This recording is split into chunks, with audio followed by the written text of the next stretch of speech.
So I'm Georgia Mason, Director of the Campbell Centre for the Study of Animal Welfare for a few more weeks. Please just take a moment to acknowledge that if we're in Canada, we're on the lands, the traditional lands of Indigenous peoples, and if we're in Guelph, where finally it feels like spring and the cardinals are singing, we're on the traditional territories of the Mississaugas of the Credit. So it's my enormous pleasure to welcome everyone to the last talk in our mini-series on animal law. And so far, we've heard from 5 animal lawyers who specialize in this field. But at last, we're going to hear from some non-lawyers, so people who have vivid experience of what it's like at the sharp end of what's arguably a messy and patchy legal situation in Canada. So they're both going to introduce themselves, but I will just briefly give you an introduction. So Dr. Katherine Koralesky is a postdoctoral fellow and a social scientist based at UBC. And she's had close connections with several humane societies and has also been interested in rationalizing animal law across Canada. And then Dr. Michelle Groleau is Director of Animal Welfare for the Canadian Veterinary Medical Association, and she leads the charge when the CVMA makes animal welfare position statements, amongst many other things. So it's really fantastic to have both of them here doing a double act that I know they've worked really hard at. Both have deep interest in generating systems that work both for animals and for the people that care for them. So Michelle and Katie, over to you. The floor is yours. Okay, thank you. Do you want to move to the first slide, Katie, please? Okay, so far we have covered in this series the history of animal welfare law in an international context. And so that gave you kind of the beginnings and how it's been applied in Europe through the lens of somebody from the World Veterinary Association, and then particularly how it's been applied in Sweden.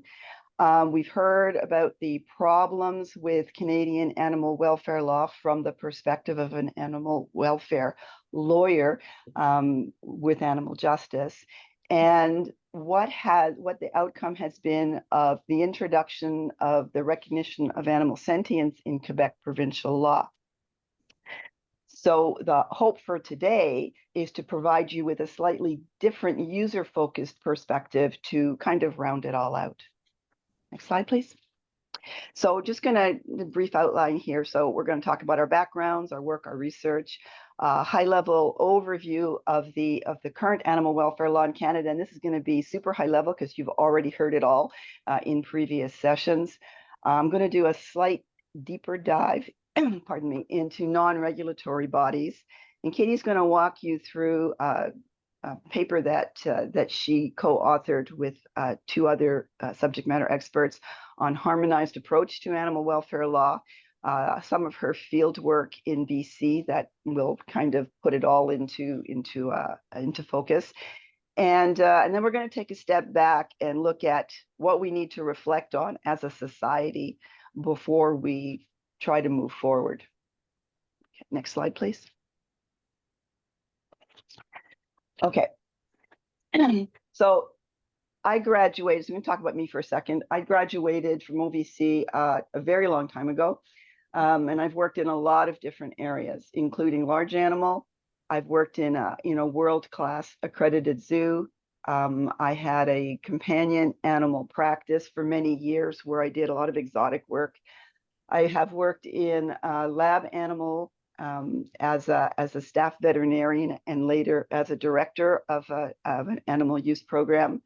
I've worked in regulatory medicine, both in disease control as a staff veterinarian and later a senior staff veterinarian for CFIA, getting the humane transport regulations across the finish line. And now I'm working for CVMA's Director of Animal Welfare. So I just want to say here, just a caveat, that while I don't expect to say anything that's in opposition with either my organization or any organization's viewpoint that I'm going to be speaking to, I'd like to mention that I am presenting here on my own behalf. The Animal Welfare Committee mandate, so not the CVMA as a whole, but just the Animal Welfare Committee mandate, is that we promote animal welfare from the national veterinary perspective. And so what I mean by that is that we don't drill down into regional or provincial issues unless we're specifically asked to. We work with industries, governments, public stakeholders, and we really lean in on the science. And that is basically to avoid any personal or species bias. So people like Katie and Georgia are really important to the work that we do. And lastly, we stay up to date as much as possible on current animal welfare issues, and we work with national and international groups. So I am a member of ICE Dogs, which is the International Collaborative on Extreme Conformations in Dogs. I've worked with World Veterinary Association, WASAVA. I'm on the AVMA OJAC, which is the Animal Welfare Judging and Assessment Competition Advisory Board. We've worked with AVMA and FVE, so the Federation of Veterinarians of Europe, on joint statements and on animal welfare and on horse welfare in particular in the PMSG industry. So a lot going on. Over to you, Katie. Wonderful. Well, thanks so much, Michelle. And yeah, it's been such a pleasure to work with you on this presentation and learn so much from all of the work that you have done and are continuing to do. I've worked as a graduate student and now a postdoctoral fellow in the UBC Animal Welfare Program for the past several years. And so the mission of the Animal Welfare Program is to improve the welfare and humane care of animals in agriculture, research, companionship, and other areas through active efforts in research, education, and public outreach. Over the years, much of my research has investigated human factors that influence animal welfare. For example, with my co-authors, I've researched common criteria of dairy cattle welfare assurance programs, and as well investigated the landscape of animal law in Canada. I've also done some more specific research on-farm practices, specifically with dairy farming, and investigating how those on-farm practices between, and with people and animals are linked to, in some cases, provincial regulations or industry-led programs, for example, ProAction, as well as the NFACT codes. And then as well, I've done some research in partnership with the British Columbia Society for the Prevention of Cruelty to Animals, the BCSPCA, and that is the largest animal sheltering and protection organization here in BC. And so in this research, I'll talk about this in details later, but I used ethnographic observations to examine how the work of people caring for animals on the front line was coordinated and in some cases constrained by institutional features like laws and protocols and daily procedures. So I'll speak more about the outcomes of that specific research later. Okay, so I'm just going to do a super high level review of the current laws just to focus everybody. So as you all know, there's a World Organization for Animal Health, and that was created to address rinderpest many years ago. It has since evolved to address many animal health issues. There are 183, if memory serves, members, and we are one of those members. Because the guidelines here apply to all of those members across economic and cultural differences, they have to be super high levels. So there's guidelines only. Within Canada, we have the federal laws that apply to animal health, which is the Health of Animals Act and Regulations, Safe Food for Canadians Act and its regulations, the Criminal Code, and then there are other ones that are specific to certain industries, so fisheries, import, export, species at risk, migratory birds, etc. The ones that are focused, that have any animal welfare components or specific animal welfare components that we're going to talk about today, are the Health of Animals Act that has in Part 12, there's the Humane Transport Regulations, the Safe Food for Canadians Regulations, which has animal handling requirements that address their safety, or their welfare at federal plants. Notice I say federal plants, not provincial plants. And the Criminal Code, which is really geared towards egregious violations. Then we go to provincial laws, and provincial laws are the oversight of animal welfare other than those covered by federal law, although sometimes there are some duplications. And that is the focus of this presentation, because there are differences in who enforces, what species are and are not covered, what the requirements, prohibitions, and exemptions are, and the thresholds for those. So if you're looking at something like a provincial plant, thresholds will differ. Definitions, so abuse, cruelty, distress, those will all be subjectively defined in different provinces. The reporting of abuse requirements by veterinary professionals, sometimes they are required, sometimes it's recommended, sometimes it's also animal health technicians, sometimes it's just veterinarians. And then how, pardon me, how non-government codes and guidelines are interpreted and applied in provincial law. So the focus, as I said, of this presentation is to outline those differences and the need to consider their alignment to reduce animal welfare risks, to improve and harmonize enforcement, and to facilitate cross-border expectations. And that's especially important now as we talk about lowering interprovincial trade barriers.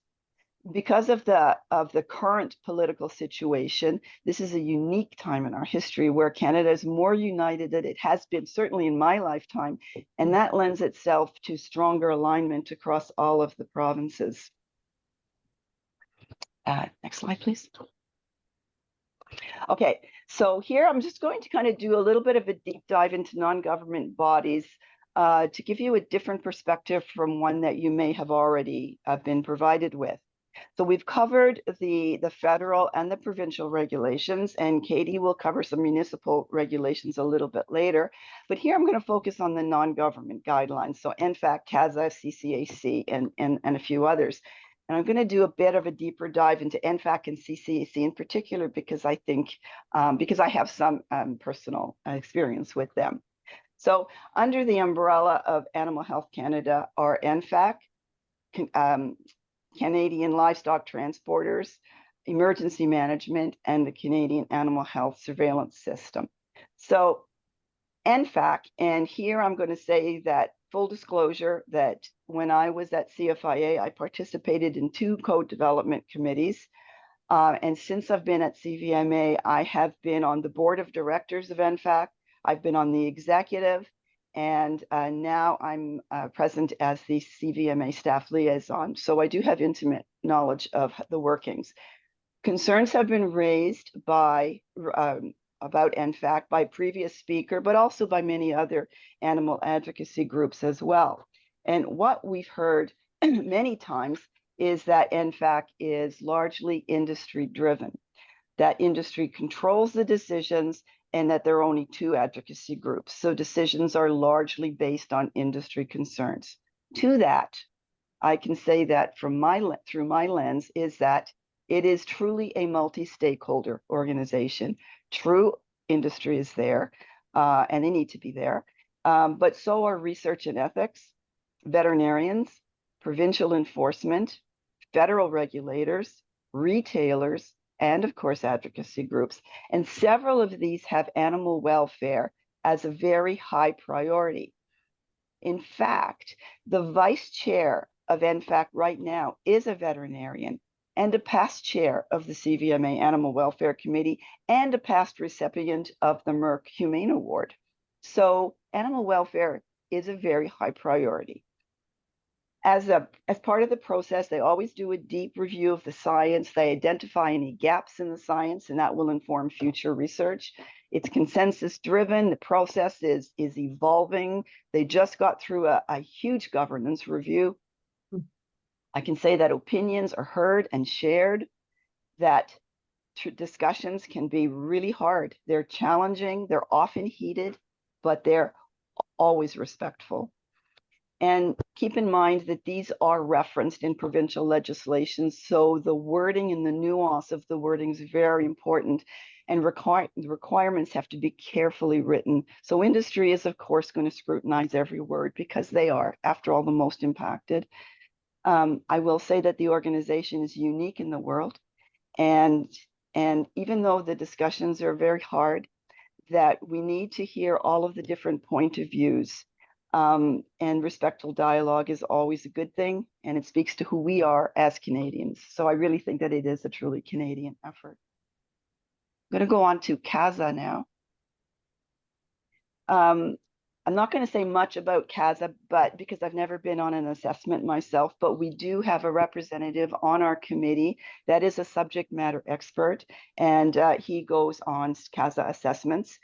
I will say that CASA is a leading animal welfare organization for setting and evaluating accreditation standards for animal care, health, and well-being of zoological species in Canada. Their welfare standards have been reviewed and endorsed by the World Accredited Zoos and Aquaria. Accredited facilities must submit an annual attestation that they are complying with welfare standards of the accreditation program, and they must undergo an accreditation inspection at a minimum of every 5 years. Any concerns identified via attestation, inspection, or brought forward by members of the public are reviewed by the Accreditation Commission and the Board of Directors to ensure compliance. And now I'm going to move on to CCAC. And okay, so again, full disclosure here that when I was in lab animal medicine, I have been on CCAC assessments. I have worked in facilities that have been assessed by CCAC, and now I am on their board of directors. Canada does not have a national regulatory framework to enforce policies and standards for the ethical use of animals in science. So in the mid-60s, the government of Canada, rather than introduce a regulatory system, recommended that an oversight body be established to ensure uniform application of the guiding principles of research animal care. So since then, CCAC has been a quasi-regulatory organization. Ontario, as an aside, Ontario is the only province in the country that has an actual regulatory system that addresses the welfare of animals used in research. So a national oversight body, pardon me, is still a necessity. It's important to say here that CCAC does not advocate for animal research, but it serves as an oversight body when animals are used. There'll always be people that oppose the use of animals in science, at least to some degree, and hopefully a day will come when it's not necessary to use animals. But until that day comes, pardon me, I've got a horrible cold. Until that day comes, an oversight body of some type is required. And for Canada, that is CCAC and the animal health professionals that are specifically trained to care for animals used in research. Excuse me, I'm going to have a drink. So concerns were raised by a previous speaker that assessments are not random, that assessments are too few and far between, that there's no effective enforcement, that participation is voluntary, that there's no transparency, and that they are funded by regulated parties. So there's a conflict of interest. So to the assessments not being random, I'll say, well, that's true. However, these are multi-day, intense assessments, including assessments of processes and facilities requiring intense preparation. So a solution is for all provinces to have an Animals for Research Act, similar to Ontario, where inspections are indeed random. To the concern that assessments are too few and far between, they are timed based on risk. So the better the assessment, the longer the interval. However, I can assure people that the vets and the animal care staff are highly engaged in ensuring guidelines are followed during that interim period. And when they're not followed, there is an enforcement process. Generally, incidents are accidental, and the animal care staff can address it. And there is a post-approval monitoring program to capture procedural drift. But in the case of bad actors, and there's a risk of having bad actors, there are systems in place to address concerns. There's a responsible research conduct representative at each institution, and CCAC does respond to whistleblowers. Concern that participation is voluntary. For self-funded institutions, that's true. but there are reputational benefits for being certified by CCAC, and there are risks, reputational risks for not participating. And there's an easy fix to that. Just ensure that all private and public sector research institutions can only use data from CCAC accredited facilities. So, you know, the fix is there. That to the concern that there's no transparency, I would say that CCAC is incredibly transparent in publishing detailed annual reports, but there is a big initiative for greater institutional transparency in alignment with the European Animal Research Association. They're both committed to transforming the conversation with the public on the use of animals in research, and to that end has embarked on a multi-year process to do just that. And lastly, they are funded by the regulated parties. That was not always the case. Initially, they were funded directly by the federal government. That morphed, and it's our hope that that will morph back to being directly funded. And I'm just going to quickly mention other codes and guidelines, and some of these are incorporated by reference into provincial legislation, and some of them are not. And you'll see what they are here. So the sled dog code, and that was originally written by a BC government. The cat code, that's one of ours. The kennel code's one of ours. The PMU code, so the pregnant mare urine code, and then standards of care for animal shelters. And so the last two slides with the overview of the regulatory system and this system of guidelines by non-regulatory bodies, the question would be, so with all of these, is animal welfare oversight in Canada acceptable? And so what I would say to that is, when you dive into the international, so the WOA, the OIE, the federal, the provincial, even the municipal regulations, and then you overlay the various codes and guidelines, then the pieces are all there. But each province only takes bits of the buffet, and often don't cover every issue or every species, and they often don't interpret everything in the same manner. So that leads to gaps and inconsistencies, and sometimes to duplication of federal or industry requirements. So in my opinion, we need to put it all together into one cohesive system nationally. And at this time, we're nowhere near that. So I'll turn it over to Katie now. Wonderful. Well, thanks so much, Michelle. A few years ago, my colleagues with David Fraser and Jeff Urton, we wrote a paper to summarize the key differences among Canadian animal welfare law. We also illustrated where and how national and other standards are cited in provincial legislation, and we made some suggestions to move toward a more harmonized national system. So kind of speaking to what Michelle was outlining there. So this paper was published back in 2018. Then in 2021, Eugenie Deval, Eugenie was a visiting postdoctoral fellow in the AWP, worked with Animal Health Canada to update the 2018 paper. So, and that was published then at the end of 2021. So what I'd like to do now is share an overview of what's included in the 2018 paper and this 2021 report, and pull out a few of the changes that we observed between the 2018 and 2021 papers. First, it's important to reiterate, as Michelle mentioned and presented earlier, national animal protection law in Canada is limited in scope. This is because the Constitution Act of 1867 gives the provinces power to make laws with respect to quote unquote property and quote all matters of a merely local or private nature in the province. Animals are considered property under the law, and therefore the provinces have jurisdiction over laws concerning animals kept within the province. So as Michelle mentioned, and other speakers as well, at a federal level, we have the criminal code, as well as transport and slaughter laws. So then at a provincial level, all provinces plus Yukon have some form of animal protection law. None of it and the Northwest Territories have a dog act. This prohibits abuse to dogs, as well as some wildlife regulations, and these pertain to hunting.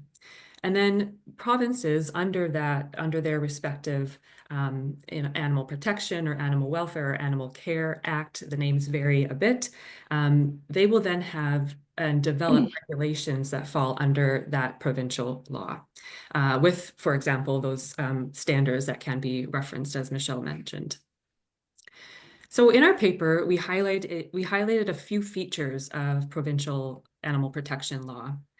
One is the term distress, and this is important because this term guides how and when animal protection officers can take action for animals. And this definition has evolved across the provinces in a different way, but it has evolved over time. Oops. As well, we presented a table that listed all of the different standards that are referenced in provincial law.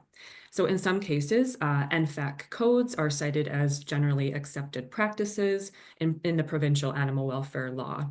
A few provinces, however, cite a code or an industry-led program for farm animals, in this case, in their food and marketing regulations.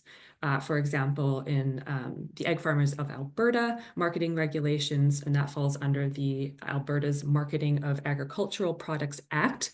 That states that the Egg Farmers of Alberta may cancel, suspend, or refuse to renew a license if a registered producer fails to comply with the animal care policy. And the animal care policy is based on the NFAC Code of Practice for the care and handling of pullets and laying hens. I wanted to provide just a couple examples, and if you're interested, you can dive into the paper and the report for more information. But just a couple of examples of how these laws have changed over time. So I mentioned the term distress. And so one example of how this term has evolved is if we look at the Saskatchewan Animal Protection Act.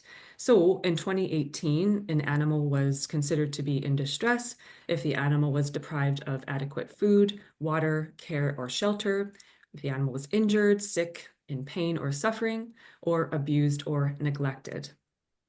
Later then, in 2021, as Eugenie found, the definition expanded a bit. So it included that previous definition I just read, plus an animal would be in distress if they were in need of reasonable protection from heat or cold, if they were kept in conditions that are unsanitary or impair animal health or well-being over time, and if they're kept in conditions that cause extreme anxiety or suffering, as well if they are kept in a way that contravenes the prescribed standards. So again, that would be any codes or guidelines that are cited in Saskatchewan, or if the animal would be abandoned by the owner.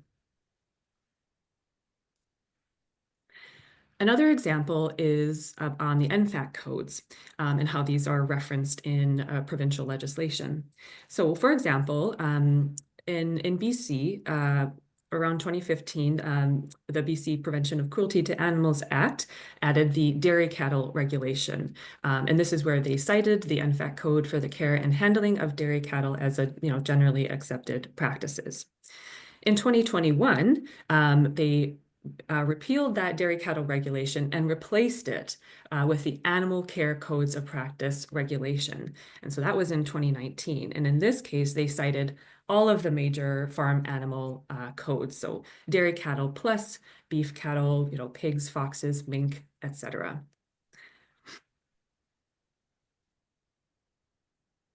So then what were some of the recommendations that we made in this paper? Based on the examples that I've shared today, some examples that we recommended were to think about this definition of distress and consider if that one step towards harmonization could be to develop a consensus on the definition. This would take, of course, some collaboration, some discussion, but could be achievable. As well, we recommended citing the same suite of standards across provinces, and that would maybe take us a step closer to harmonization across the country.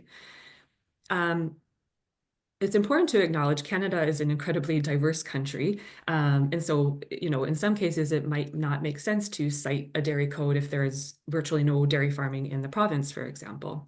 But as a basis, citing the same suite of standards where appropriate might move us a bit closer to harmonization across the provinces. Furthermore, citing standards that are already existing, well established and recognized at a federal level. Michelle went into details about NFAC. Citing these well-established codes might be able to increase trust among the public as well as practitioners, and as well avoid duplication of efforts so that provinces don't create their own standards for an activity when there is already an existing standard that exists, or a code of practice that already exists on the topic. And then it's now 2025, so it's been a few years since that Eugénie's report. So we need an update, and so this is something that hopefully we can work on very soon. So now that we've taken a bit of a bird's eye view about animal law in Canada and what animal welfare governance and policy looks like, I wanted to take a bit of a closer look at how laws actually work in practice. And for this, I'm going to share some field work that I conducted here in BC. And again, I mentioned this was done in partnership with the BC SPCA. Some of the questions I had when I started this research were, what is the everyday work involved in enforcing animal protection law? And then another question that evolved as I was doing this research was, how is this changing based on evolving animal sheltering goals and community needs? So to answer these questions, I started by mapping what happens to animals as they come to be involved with animal sheltering and protection. So I'm going to walk through this map. So we start actually where the animals are located within animal sheltering and protection. Animals enter shelters via different pathways. For example, they could be surrendered or seized, or they could be a stray animal. Potential outcomes are then that they could be adopted, or they could be returned to their owner, or potentially euthanized.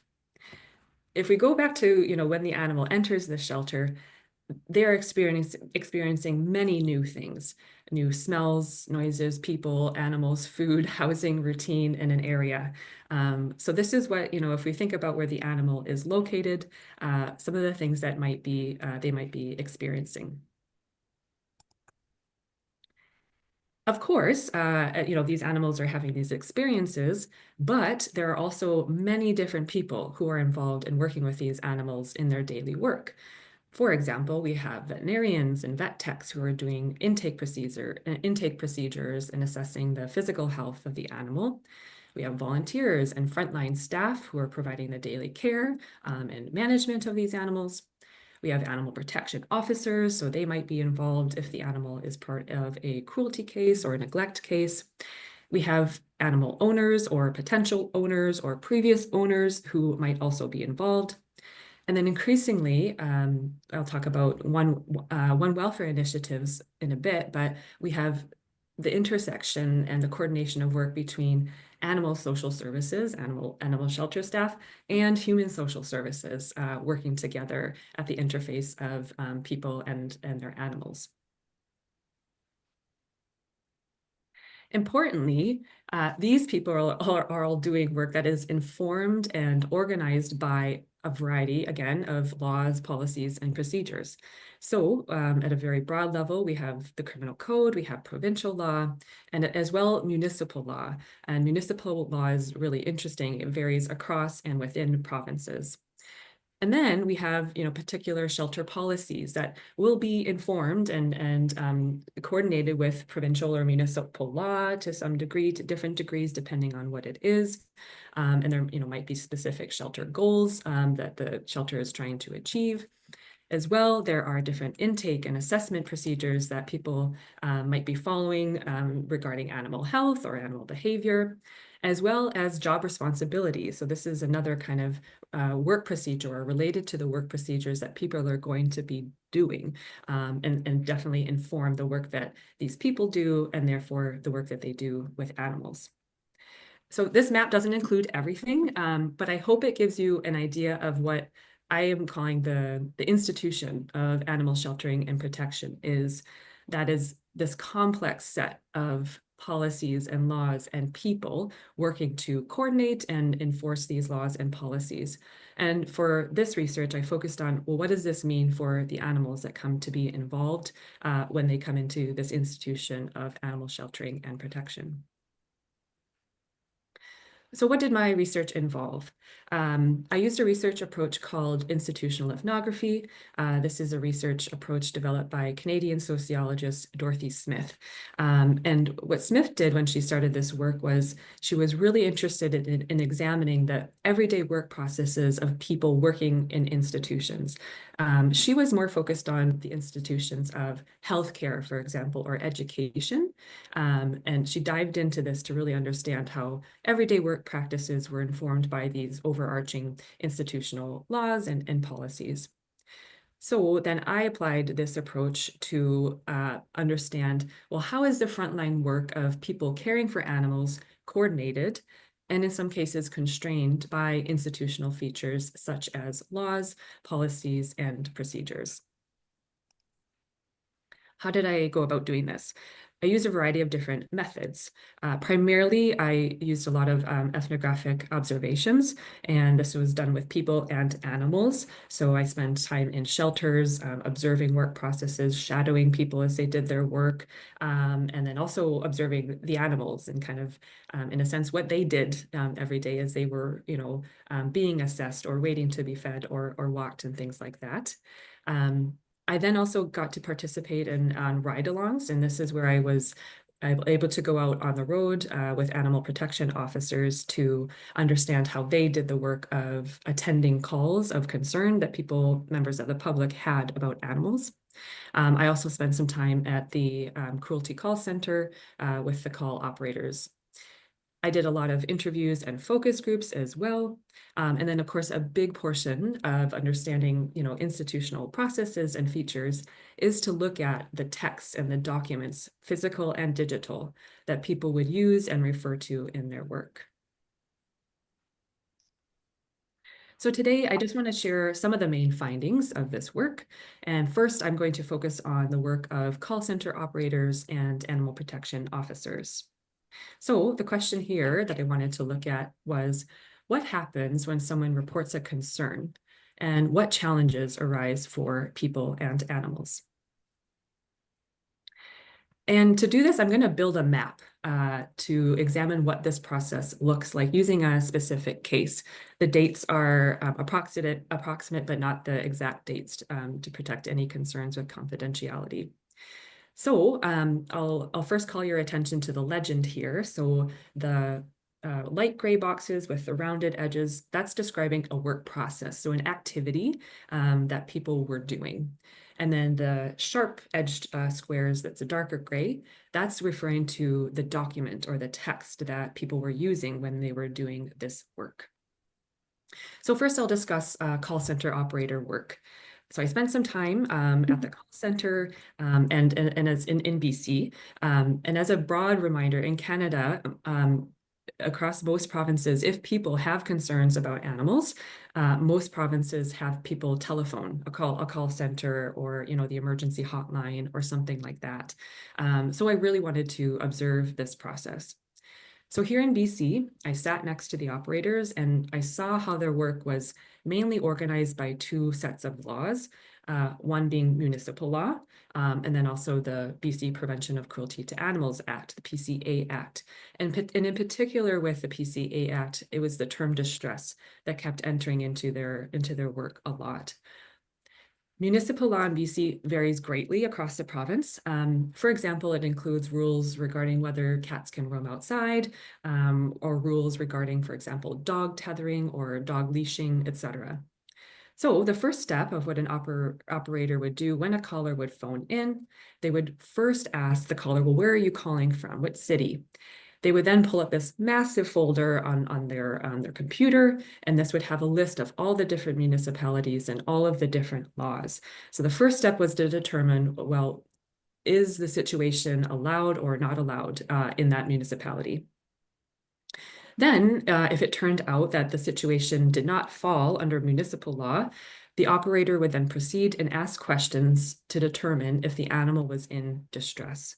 And this was really closely linked to the definition of distress in the PCA Act. A challenge that arose in this work was that the legal definition of distress did not always align with what the caller's concerns were. And this was something that operators then had to navigate in their work.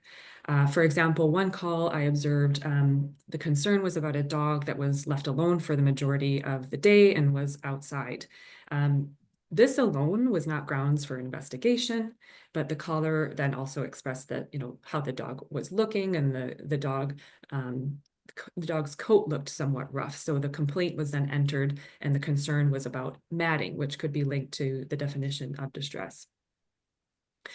So once a complaint is entered, you kind of see we're making our way down the map here. Once a complaint would be entered, they would enter it into a database. And this is what the officers would then look at and then go through and make a kind of do triage work to look at the most pressing or urgent calls in the database. So this was work that then I observed when I went on the ride-alongs with the officers.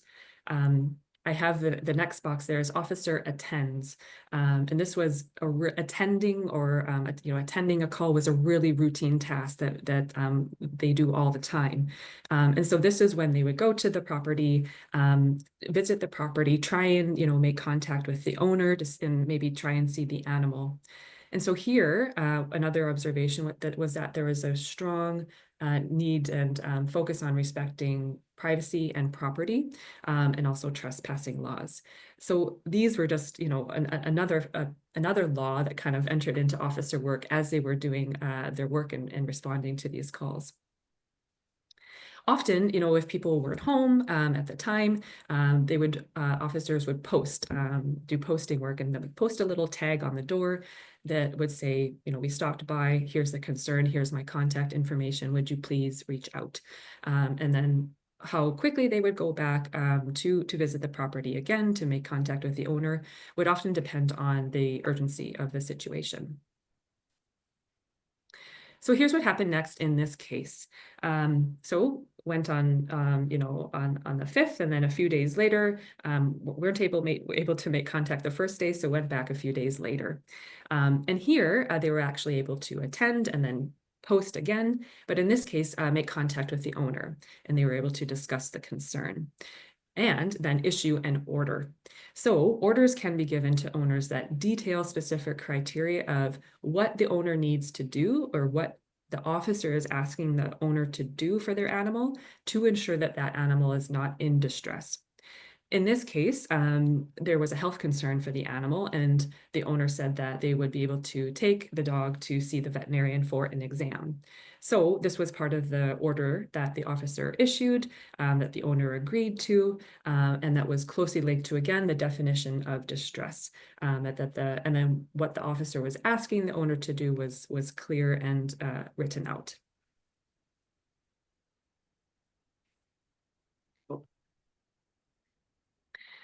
Sometimes a case can go on a bit. So this is, showing kind of what happened throughout this case. And you can kind of see it took some time for the officers to get in touch with the owner, to try and get in touch with the veterinarian to see if this order had been completed. And eventually it was. And you can kind of see that then the officer was able to finalize the complaint and then conclude that in the database.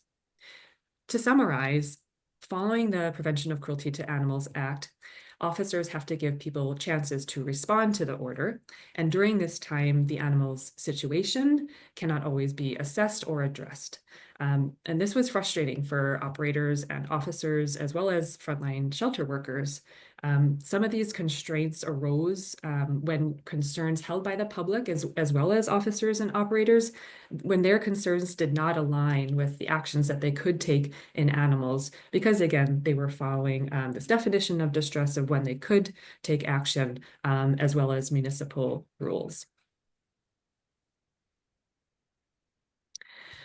Often, frontline staff were really creative in finding other solutions to work with people who had animals, but where there was a concern about the welfare of those animals.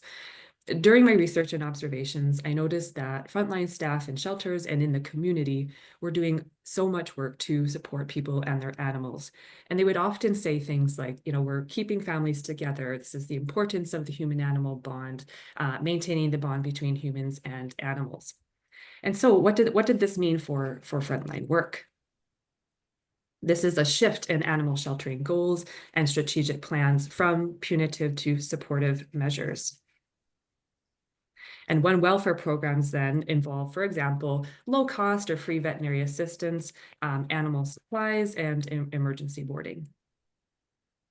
In particular, there were work activities that then were being added to frontline staff's work. So this was kind of a combination of the PCA Act and One Welfare goals.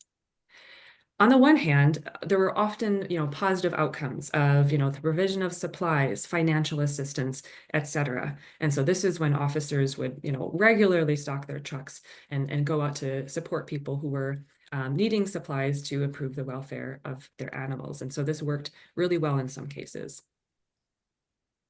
In other cases, however, there were unintended outcomes. And it was really complex in some cases, trying to improve the welfare of animals, following these One Welfare goals. And what would happen here is sometimes there would be repeat visits for the same concern, for the same animals at the same location. And so this was something that constrained, in this case, animal protection officers in their work to protect the welfare of animals. And then finally, one really important aspect that came out of this work was just to observe the coordination of work processes and policies between animal and human social services. Some of the challenges that arose here were referred to as, miscommunication or a misunderstanding between the mandate, the legal mandate of the SPCA officers to protect animals from distress, and then what the human social services were understood about why they would call and why they should call animal protection officers. While there were these challenges, I want to reiterate the respect I have for the animal protection officers who would really work with such empathy and consideration and respect to work to build, and with the human social services as well, to build these respectful relationships and try and keep families together. I'll leave it there and I'll pass it back to Michelle. Thank you, Katie. So you just saw how incredibly complex it can be when you try to integrate all of the different requirements. And we spoke before about the different enforcement bodies. In the case of British Columbia, the enforcement body is not a regulator. The enforcement body is the SPCA, that is not taxpayer funded. So that is quite different from the other provinces where there's usually some taxpayer subsidies, or it's all taxpayer funded. So what do we need to consider then to fix the current animal welfare system? What do we need to reflect on? So there are a lot of questions that we have to ask ourselves before we decide to, as a country, as we decide to try to fix this broken system, or maybe it's not broken, but this less than optimal system. So one is generally accepted practices. So they're typically interpreted differently in different jurisdictions. So do we need to review them, and do we need to focus on uniform interpretation across all provinces? Go ahead. Do we have cognitive dissonance? So do we have species bias? Are we okay with the basic welfare requirements of all species across the board? Or do we treat animals that we eat differently from animals that we don't eat, or animals that share our home with us? Do they need to have the same treatments? Do we need to address it? So these are questions we have to ask ourselves. Now, what about social license? Is it being met? Does it need to be? What is our threshold for acceptance? What about transparency? Do we care that the systems are transparent? Is the consumer able to make informed choices? Is animal-based research transparent enough? We talked about that before. Should we be aware of wildlife culling methods that we may not be okay with? And what about sentience recognition? That is beginning to gain momentum. And how will that raise the bar for animal welfare? Is there a need to raise the bar, or are we already where we need to be? And if we do raise the bar, is that even doable? Is there an appetite for that? Are consumers prepared to pay more to improve animal welfare if changes are indeed deemed necessary? And what about animal welfare enforcement? Is it consistent enough? Is it predictable enough? Is it well-resourced enough? And is that even important to us? Is enforcement currently an adequate disincentive? Or for some of these, bigger players, is it just the cost of doing business? Is there an inherent conflict of interest when enforcement is funded in whole or in part by a non-government group? Should it all be taxpayer funded?